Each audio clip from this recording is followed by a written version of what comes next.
Hi viewers, welcome to our channel. Jabardasth comedy show గురించి ప్రత్యేకంగా చెప్పనవసరం లేదు. అది ఎంతమందిని ఎన్నో విధాలుగా నవ్వించిన సంగతి మనందరికీ తెలిసిందే. జబర్దస్త్ కామెడీ షో వస్తోంది అంటే ప్రేక్షకులందరూ టీవీ ముందే కూర్చునేవాళ్ళు. యూట్యూబ్లో అయినా సరే జబర్దస్త్ అంటే అలా చెక్కలు కొడుతూ ఉండేది. ఈ షోలోని కమెడియన్లు తమదైన శైలిలో జోకులు పేలుస్తూ కడుపుబ్బా నవ్విస్తూ ఉంటారు. ఈ టీవీలో ప్రసారమయ్యే జబర్దస్త్ కామెడీ షోకు ఎందరో అభిమానులు ఉన్నారు. ఇదేం ప్రత్యేకంగా చెప్పనవసరం లేదు. ఎందుకంటే 'జబర్దస్త్' అంటే నవ్వులు, నవ్వులంటే 'జబర్దస్త్' అనేలా టీవీ షోగా మిగిలిపోయింది ఈ 'జబర్దస్త్' కామెడీ షో. అయితే ఇక ఇందులో స్కిట్‌లు చేసిన కమెడియన్‌లు ఒక్కసారిగా పాపులర్ అయిపోతారు. నాన్ స్టాప్ ఎంటర్‌టైన్‌మెంట్‌తో పాటు ఇండస్ట్రీకి కూడా ఎంతో మంది కమెడియన్స్‌ని కూడా అందించింది ఈ షో. ఎందుకంటే 'జబర్దస్త్'లో నటించిన కమెడియన్స్ అందరూ ఇప్పుడు ప్రస్తుతం ఇండస్ట్రీలో గొప్ప కమెడియన్స్‌గా రాణిస్తున్నారు.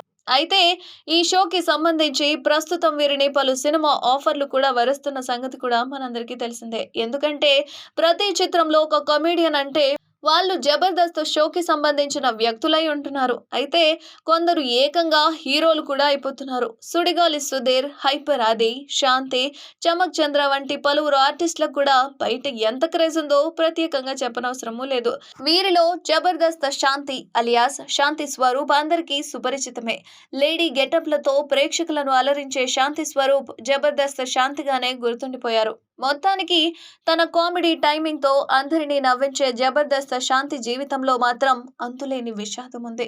ఆర్థికంగా, కుటుంబ పరంగా ఎన్నో కష్టాలు ఎదుర్కొన్నారు. గతంలో తన తల్లికి సర్జరీ కోసం ఇంటిని అమ్మేయాల్సి వచ్చిందని ఓ వీడియోలో తెలిపిన సంగతి మనందరికీ తెలిసిందే. అయితే శాంతి అమ్మ ఆసుపత్రి ఖర్చుల కోసం డబ్బులు లేకపోవడం వల్లనే తన ఇంటిని అమ్మకానికి పెట్టినట్లు ఆ వీడియోలో వెల్లడించింది. అమ్మ సర్జరీ కోసం ఆమెకు తెలియకుండానే ఇంటిని అమ్మేస్తున్నట్లు ఎమోషనల్ అయ్యారు. అమ్మకు మించిన ఆస్తి, సంపద ఏదీ ఉండదని కన్నీరు పెట్టుకున్నారు. తాను అమ్మబోయే ఇంటికి ఎవరు వచ్చినా సంతోషంగా ఉండాలని కోరుకుంటున్నానని గతంలో ఓ వీడియోలో శాంతి తెలిపిన సంగతి తెలిసిందే. అయితే తాజాగా శాంతి అమ్మకు మోకాలి సర్జరీ చేయించినట్లు తన యూట్యూబ్ ఛానల్ ద్వారా వెల్లడించారు. నెల్లూరులోని అపోలో ఆసుపత్రిలో శాంతి అమ్మకు మోకాలి సర్జరీ విజయవంతంగా పూర్తయినట్లు ఆ వీడియోలో పేర్కొంది.